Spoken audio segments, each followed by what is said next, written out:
Hey guys, Scar9 here, and welcome back to my channel today. Today's video is going to be a breakdown of the new amazing Taken King trailer that we received yesterday. Just in this tiny video, we have loads of new information that is just waiting to be discovered, and I went through this video numerous times and gathered information that I'm going to be relaying to you guys. Now, the screenshot on screen is a frame that was shown in the video. It has many phrases and words that make up some of the content that was shown in this teaser. The first thing shown by this was the phrase collections and vaults.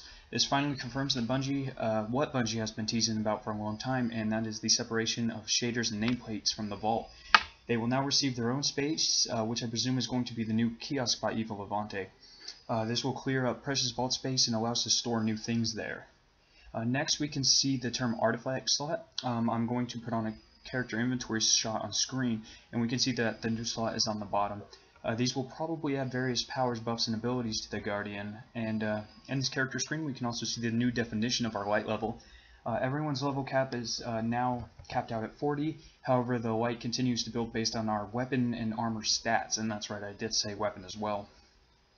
The higher levels make the change more gradual, so the difference in attack and defense between light levels isn't as substantial as it was in the current Destiny version. In the screen we can also see that weapons and armor from the Taken King DLC will have the Taken King logo instead of the Roman numerals that the gear from the first two DLCs had. We can also see that the burn on a weapon can now be seen without scrolling over that weapon, and we see that the subclass for the Void or the Night Stalker is not the same as the other two Void subclasses, and that means that either all subclasses will be given different symbols and pictures to represent them, or that just new subclasses will have new pictures.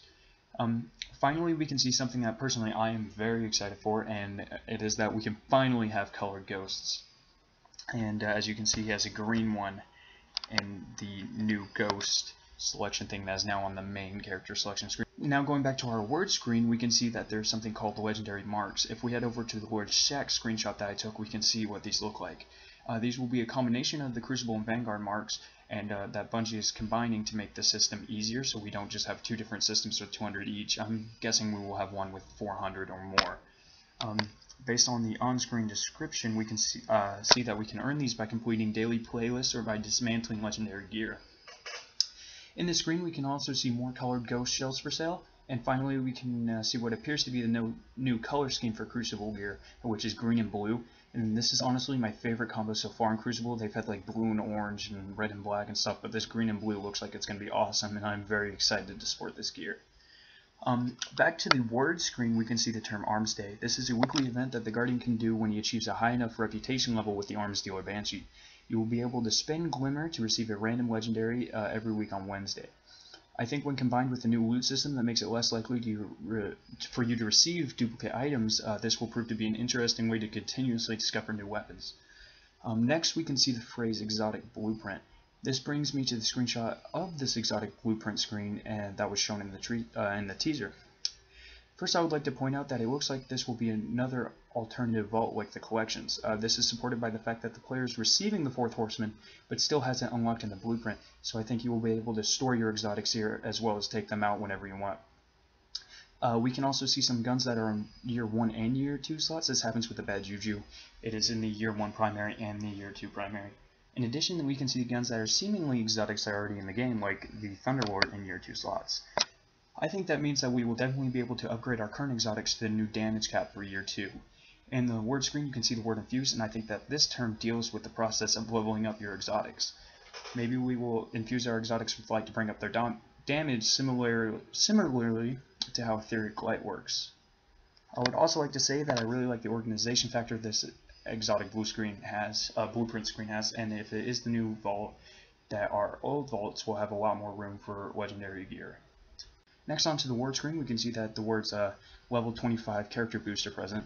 This is a feature that Bungie will put into the next update that allows players to choose one new or existing Guardian and automatically level those Guardians up to level 25.